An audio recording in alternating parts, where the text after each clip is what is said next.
सारा काम इनका आता है, सरकार का या हमारे अधिकारियों का। तो ये क्या कहते हैं, आशा रीढ़ की हड्डी है। ये आशा जो है रीढ़ की हड्डी है। हमारा कहना ये है कि मैं ये चाहती हूँ कि सारे संगठन के लोग, आखिर तो सारी आशा पहली एक ही है। कोई किसी का ये मोबाइल से जो ई कवच आया है, इसमें इतने सारे कार्य आए हुए हैं कि जिसमें हमारी बहुत सी बहनें परेशान हो गई हैं। कभी नेट नहीं चलेगा, उसके लिए डांट पाएंगी, डाटा कहीं भी है नहीं चलने दिया गया है, सभी लोग उसी में परेशान। कोई कर भी नहीं पा रही है, करती हुई परेशान है। नए नए काम आ रहे हैं हमारे आपके बीच में, और हम उस काम को लेकर के जो थोड़ी सी हमारी बहनें थोड़ा बहुत जानती हैं, वो तो थोड़ा बहुत निकाल लेती हैं काम को। प्रेस कॉन्फ्रेंस करिए, इसको लेकर क्या कहेंगे और क्या मांगे? सर, मैं उषा पटेल अम्बेडकर नगर से हूँ, जिला अध्यक्ष। हमारी 11 सूत्री मांगे, सरकार से हमारी 11 सूत्री मांगे हैं।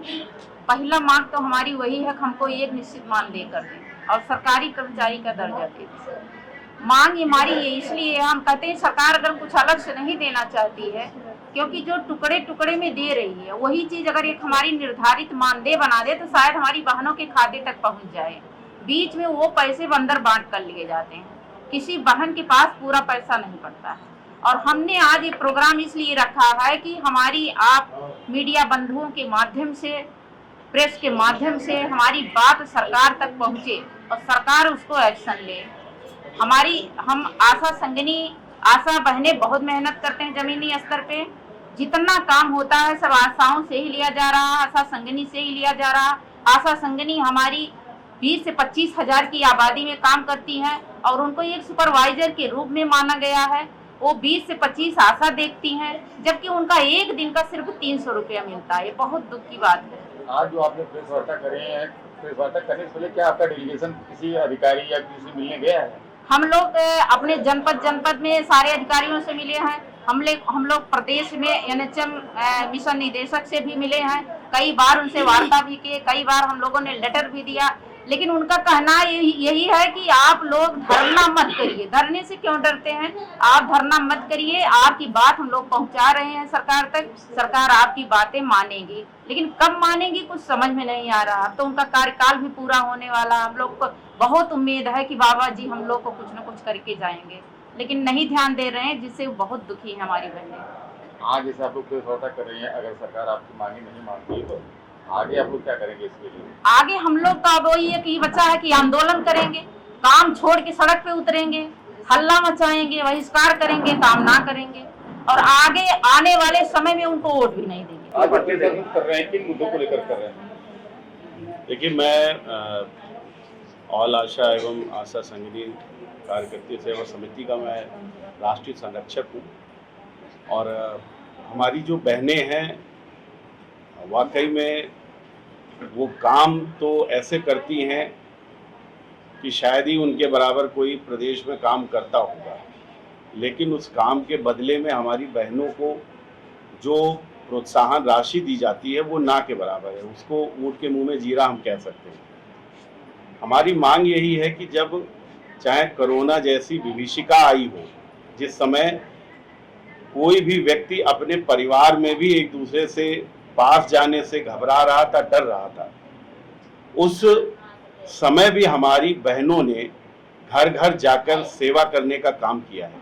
अपनी जान को हथेली पर रखकर जाकर उन्होंने सेवा भाव करा है, काम करा है और सरकार ने उनको बिल्कुल ऐसे समझ लिया कि इनके जान की शायद कोई मोल नहीं है।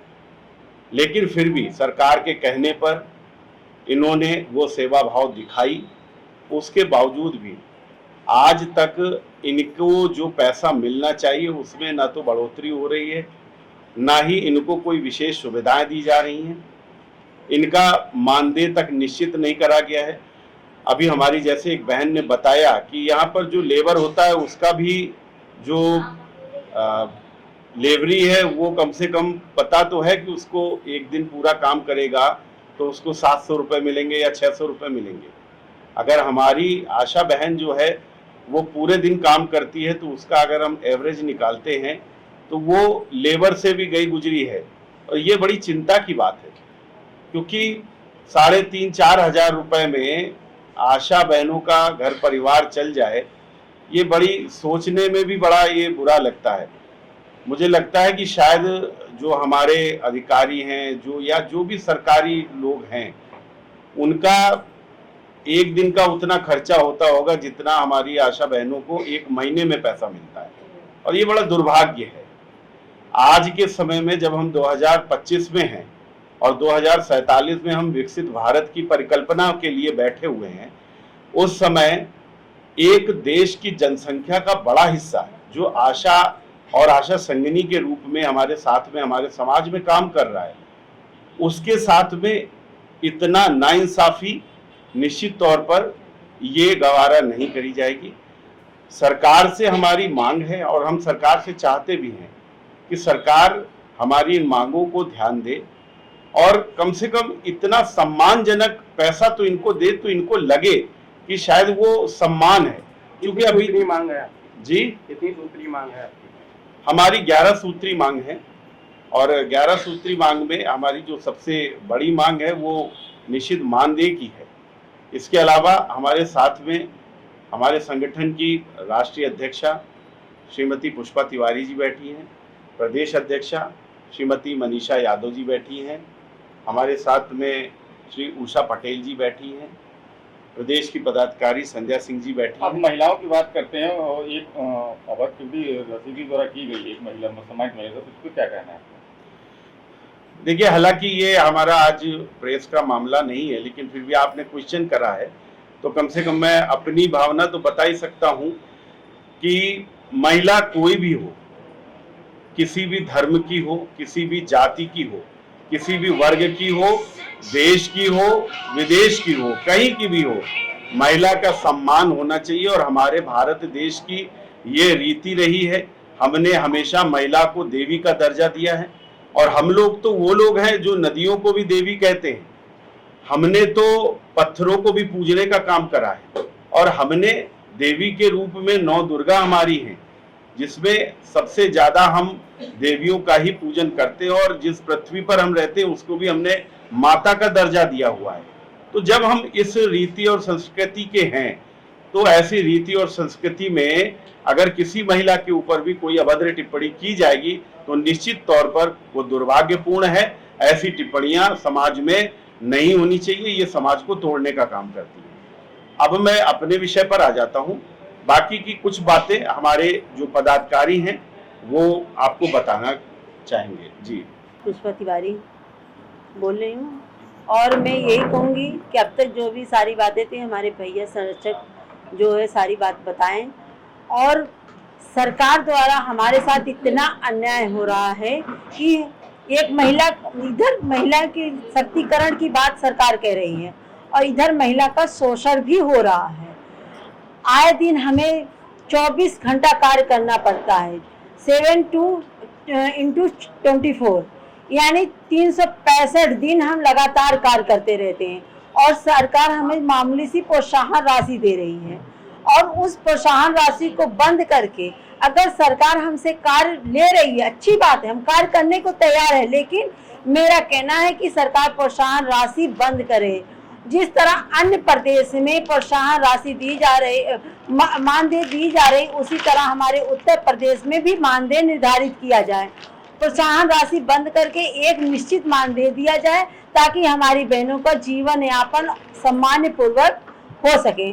दूसरी बात, जब हम कार्य कर रहे थे प्रधानमंत्री मातृ वंदन योजना पे, उस पर स्थिति ये बनी कि जब हम उस जमीनी स्तर से ऊपर लेकर आए, सारे डाटा फॉर्म वगैरह भरा गया, इसके बाद उस कार्य को हमारे हाथ से लेकर और आंगनबाड़ियों को दे दिया गया। इस स्थिति में अब सरकार चिल्ला रही, प्रसव आशा संस्थागत प्रसव कम करवा रही है। तो जब सारे कार्य आंगनबाड़ी करेंगी, आशा के हाथ में नहीं रहेगा तो प्रसव कहाँ से होगा?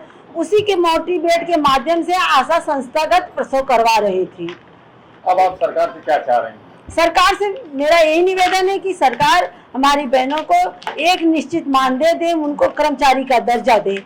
सबसे बड़ी बात यही है, ताकि हमारी बहन आज के जमाने में जो कि जहां 18,000 से 24,000 के बीच में इस महंगाई के दौरान घर में नहीं अट रहा है। हमारी बहनें अगर 4,000 में क्या वो जो है अपने घर की स्थिति सुधार सकती है। दूसरी बात, हम कहीं भी जाएंगे, किसी भी कार्य को करेंगे, अगर करेंगे जब हमें, जैसे कि किसी वर्ग में ऐसा होता कि आजकल सभी के पास धन, जनता के पास धन हो गया है और जनता अपने अनुसार चला, लेकिन हम कहने के मतलब हम जा रहे हैं, उनको समझा रहे हैं, मोटिवेट कर रहे हैं।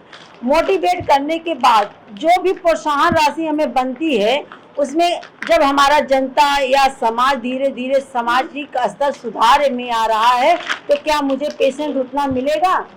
हम तो सुधार तो रहे हैं ना, हम चाह तो रहे हैं कि हमारे गांव में बीमारी ना हो।